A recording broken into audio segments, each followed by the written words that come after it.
So I'm Rob Noecker. I'm a tertiary glaucoma specialist. I've been doing laser tissue interaction research for the last 20 years or so.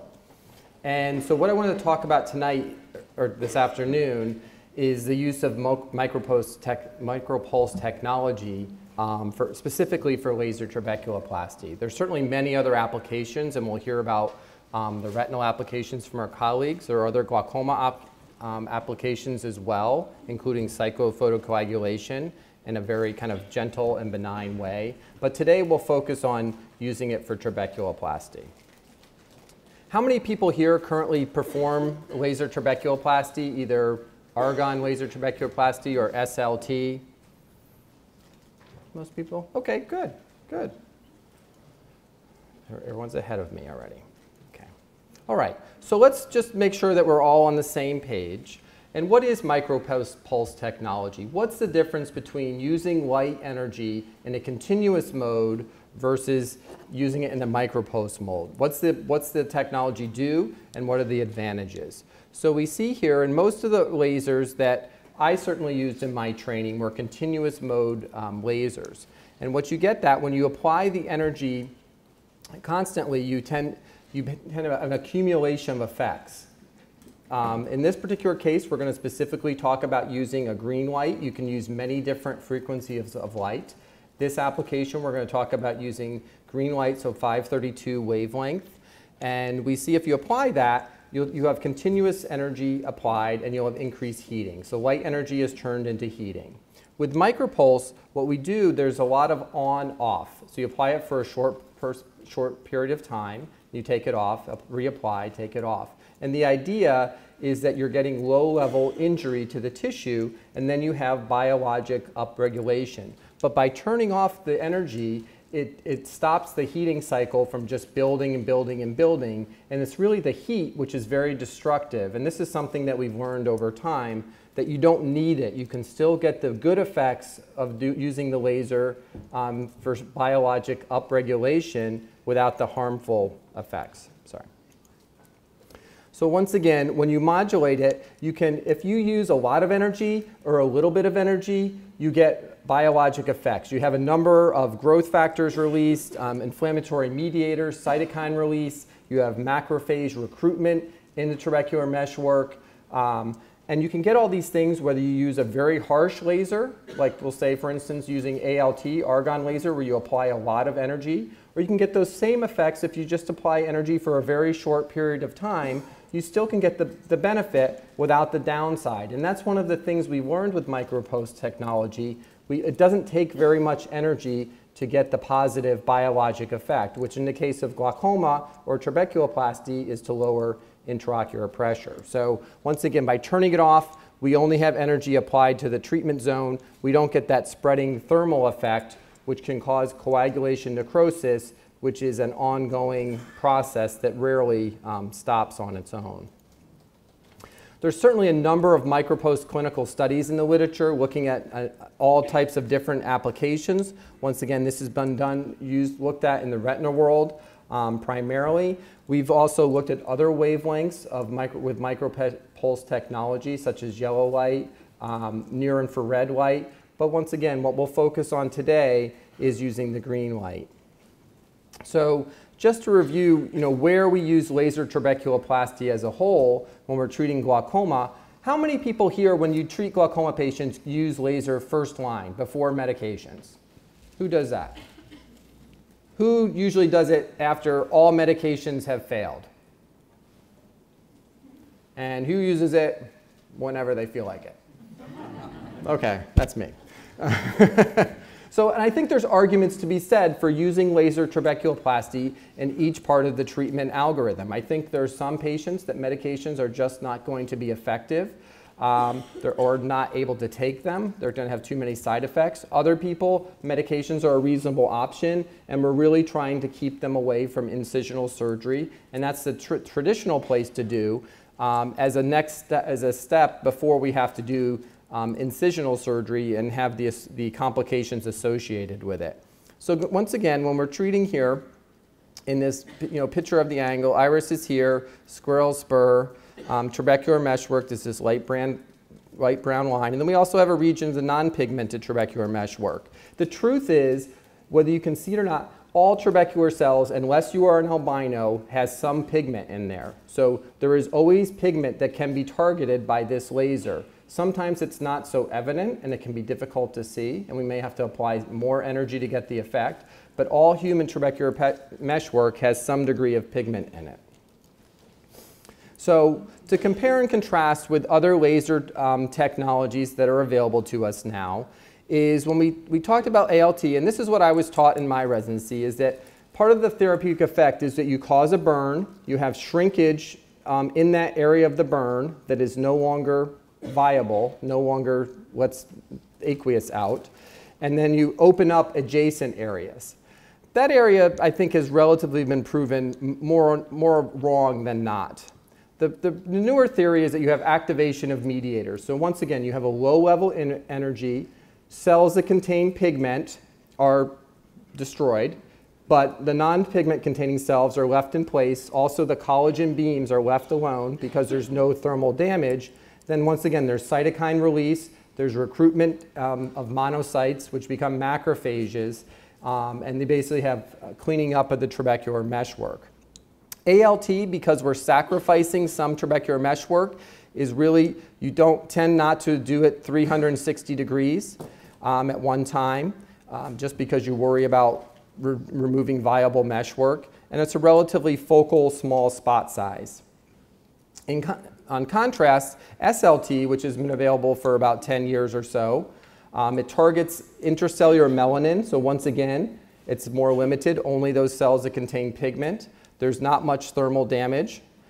It may be repeated. I've had patients that I've treated up to 5 times in my own population. Has a 400 micron spot size, so very diffuse energy. So once again, I think what you see is moving away from the concept of burning things more to or treating zones to have biologic upregulation. And by diffusing the energy, much as we'll talk about MLT here in a second, that's really how we want to think about it.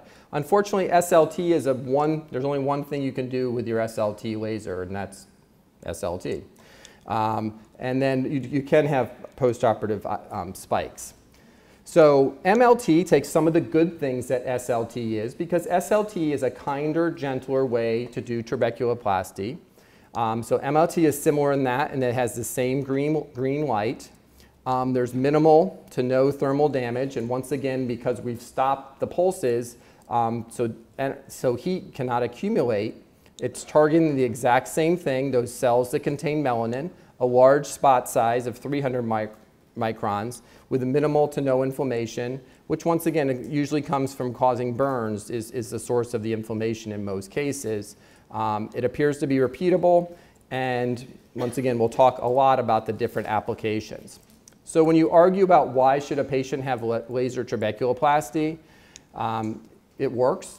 Once again, all types of trabeculoplasty in the short term tend to work very similarly. The problem is later on is where the differences become apparent in terms on the safety side. Compliance is good, side effects are less. And I have to say, in the United States, and I hope that we have questions you can write down on cards for us to answer in a little bit. And I hope that you all will send those forward. But in the United States, more and more, we do more laser trabeculoplasty as first line or after 1 drug or 2 drug therapy. We're starting to move away from using all medications before doing laser trabeculoplasty. And part of it is economic factors.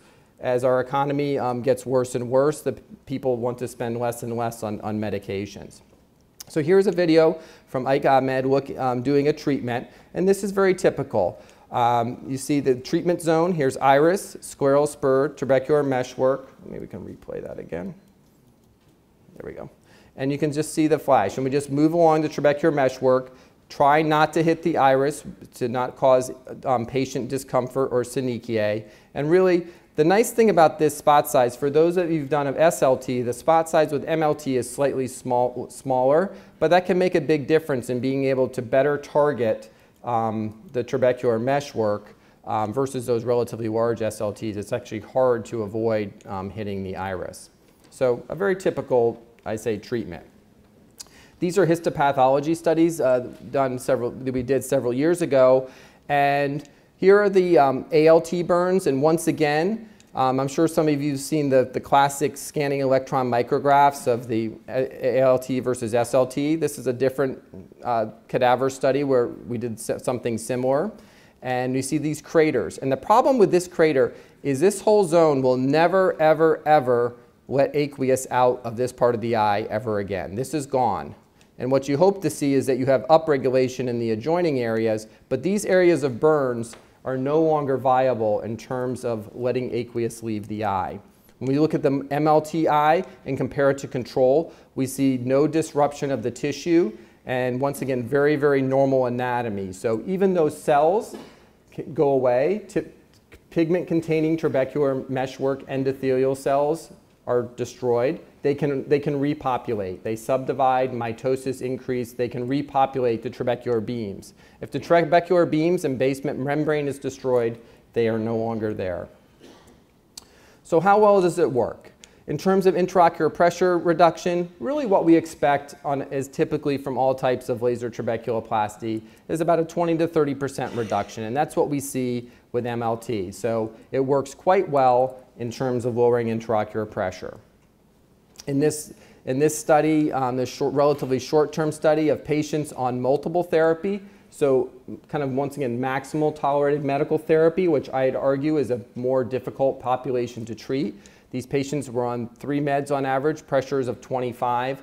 We saw a reduction down to about 6 millimeters or the upper teens, which for many of those patients, that's the difference between them being controlled versus needing to go on to surgery.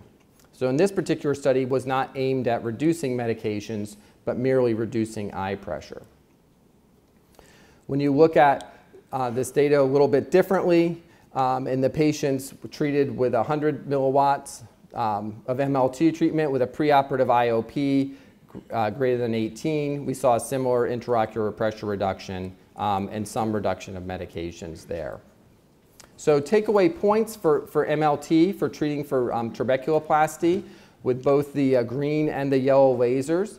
The settings that are typically used, 1,000 milliwatts, 300 micron spot size, 300 millisecond duration with a 15% duty cycle. So that means the laser is only actively firing 15%. So it's on, off, but it spends most of the time in the off position, once again, to let the heat that's accumulated to dissipate. We try to visibly have applications of 360 degrees abutting. How many people, when you do laser trabeculoplasty, treat 360 versus 180? How many do 360? How many do 180 degrees? Okay, good.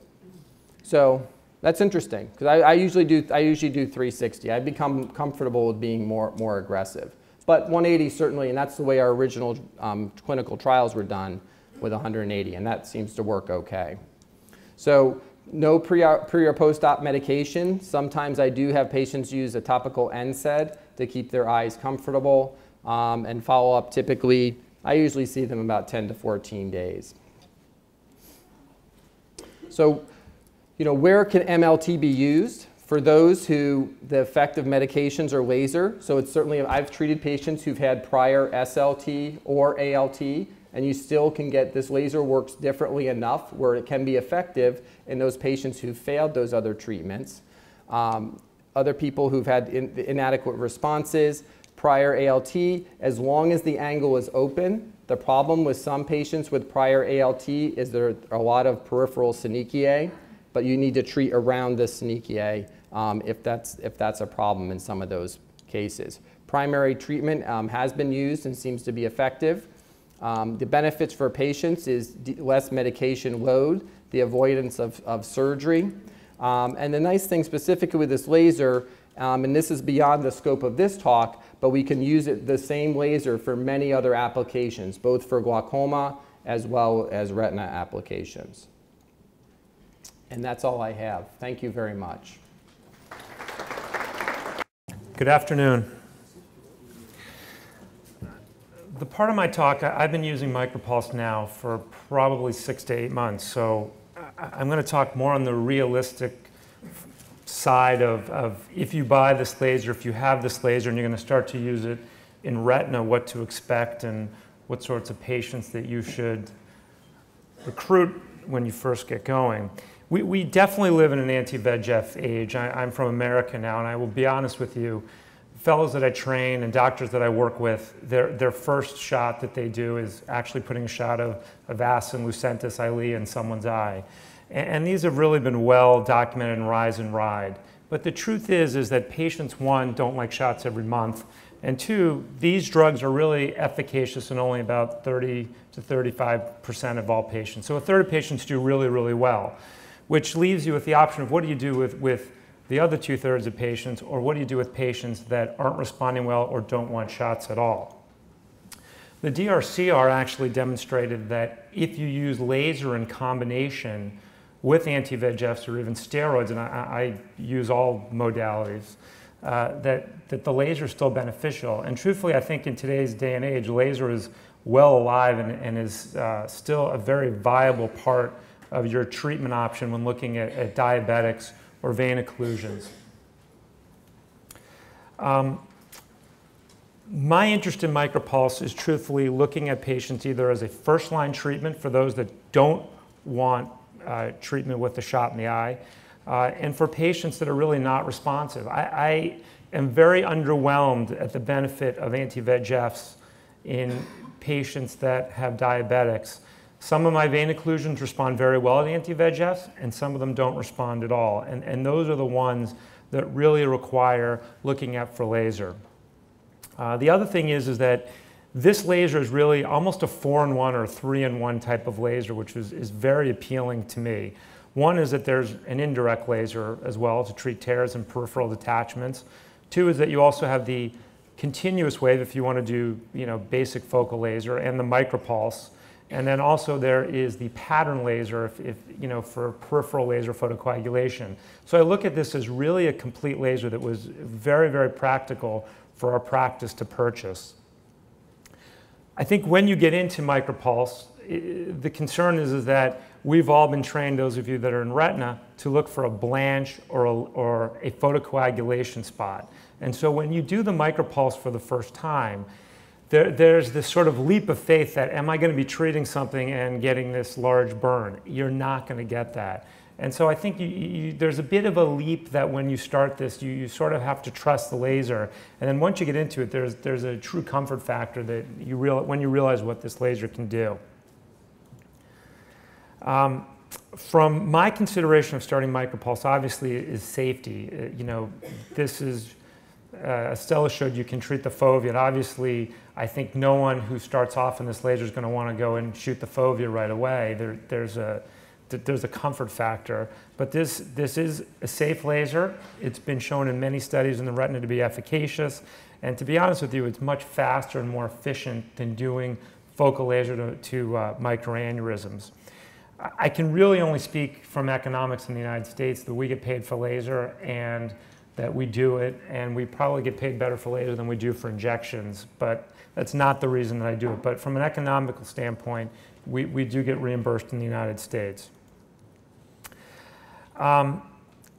When you start off with MicroPulse, I think the first thing you need to do is probably find patients that you're not going to be treating the fovea, because you're not going to really want to jump in and shoot the center of someone's vision. And so I would look for a straightforward patient where the area of CSME is outside the fovea, and you can treat it and get an idea of what this laser does. And are there going to be burns? Are there not going to be burns? Are the patients going to notice it? So I would definitely recommend choosing a few patients that have a more mild form of disease, and then from there you'll gain trust in the laser and you can move right along.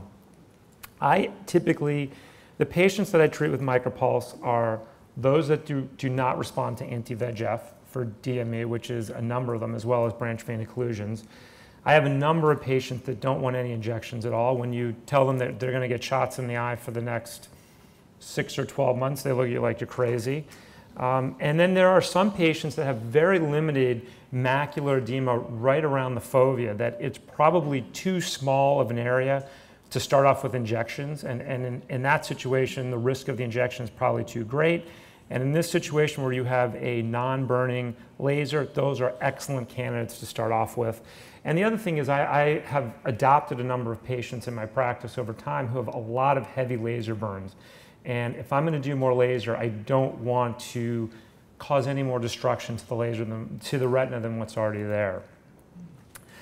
This is a patient that I treated about 2 weeks ago, and I picked this patient because she's darkly pigmented, and I wanted to show to you all that there is no damage to the retina within 15 minutes of treating. So this is the color photograph. I don't know whether there's actually 3 small areas of CSME. One is there, one is right here, and one is there as well. And some of the exudate is leaking to the fovea.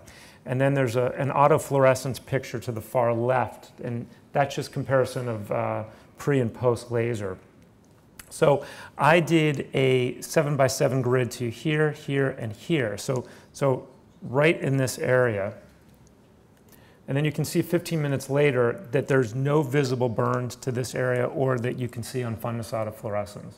So I've become very comfortable with this and really trust the laser that what you are told that it's going to do is actually what it's going to do, that it's not going to leave a burn to the patient's retina. Now, I have the tech cell guided micropulse, which means that when I turn the laser on and I start to use it, I'm going to see a grid, and that grid is what I use to guide my treatment. Now, the one thing that I will tell you is that for those of you that use a Pascal type laser, this is a little bit of a slower laser. And so I really tell my patients to focus in on a point either behind me or at my ear, because if they start to move, the one negative I will tell you is that they can lose, once they move, is you can lose sort of the where you've treated already. And so I have patients really focus into my ear. Once they do that and they don't move at all, it's really easy. And I just, hit them with multiple laser grids in that area. So you'll be able to see the 7x7 block in this tech cell guided micropulse. And it's really excellent as far as guiding and knowing exactly where you're going to hit them with the laser.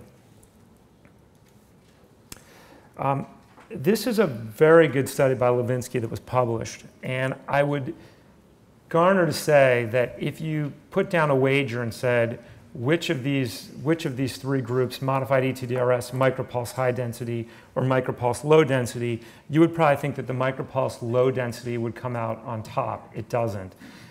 Basically, this shows that when you use high density, low intensity laser burns, they actually do better than low density and standard ETDRS. And those patients had actually greater reduction in thickness and greater improvement in visual acuity. Hence the need to use this high density laser. This is basically just a schematic showing you, and I think the most important part is here, when you're doing a high density laser, you're actually painting the whole area. There's no longer small spots.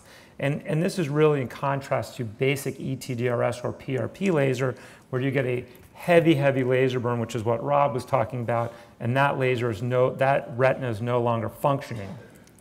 So you're looking to gently raise the temperature of the RPE for the effect of the burn. Now, these are the settings that I use, a little bit different than Stella's. I use a 200 micron spot size, which I adjust on the slit lamp, 200 millisecond spot time, 400 milliwatt power. One of my partners does dial down the power a little bit to around 300 or 320, but I use 400. These are very standard settings. I use a 5% duty cycle. And then down here, this is another window that you'll see on the laser. I use a 7x7 grid with 0 degree spacing. So when you turn this on, there'll be a dial down below on the machine, and you have to turn that down to 0 degree spacing, and that will allow you to paint the retina in that area. I am not a big user of fluorescein angiography, but for this type of treatment, I definitely do it, and I use it to guide my treatment to the area of leakage. And so I will do the fluorescein, go back to the patient, and then do the laser. A lot of times in just standard focal ETDRS basic laser, I oftentimes just visualize where I'm going to treat, but for this, I definitely use angiography. I've got about 3 cases, and then I'll wrap this up. This is a patient who had never had treatment before. Preoperative visual acuity is 20/50. You can see the thickness up here on this area on the OCT map. And then 2 months later, you can see that there is a reduction in the thickness. It's not completely gone, but it's definitely trending to improvement, and the visual acuity is better. Second case, this is a more chronic patient, much thicker diabetic macular edema, preoperative or pre-laser visual acuity 2060, and you can see 2 months post-laser, the vision's improved to 2040, and there is a reduction in the amount of fluid. And finally, this is a more chronic case. This is a patient who had had multiple injections of Lucentis. They were treated in an outside office from our Tufts University office. And you can see on fundus autofluorescence, these are the previous laser scars. And predominantly subretinal fluid. The patient was treated 6 weeks post-treatment. You can see that there's no additional laser scars. There's still some intraretinal fluid, but the subretinal fluid has reduced. So this has actually been, from my standpoint, a big welcome addition to our laser at Tufts. I think, from my standpoint, and I'm a retina specialist who operates, this is a real multifunctional laser. It's not just 8 Pascal, and then I've got to go somewhere else to get an indirect. You've got the indirect, the continuous wave, and you've got the MicroPulse. And I've grown very fond of the MicroPulse, and really it's my go-to laser now for treating diabetic macular edema. I think it's excellent when you're treating fellows and residents because it's a very safe laser. You know, I've used it enough now that I have complete confidence that you are not going to have a visible burn or cause damage to the retina. And as far as treating patients with diabetic macular edema or venous occlusive disease, I'm of the philosophy that you have to, it's a multimodality treatment approach. And I think that MicroPulse really fits into this. And as far as in our group of 6 retina specialists, it's becoming more and more accepted. I think we've talked about most of this. There's really no tissue damage that's present. Patients accept it a lot. They're obviously not getting a shot in the eye. They're very comfortable. It's a very quick procedure, and I think it can be used either first line or in conjunction with anti-VEGF injections or steroid injections. And in conclusion, you know, this is a fovea-friendly treatment. You can treat the fovea without expecting any damage.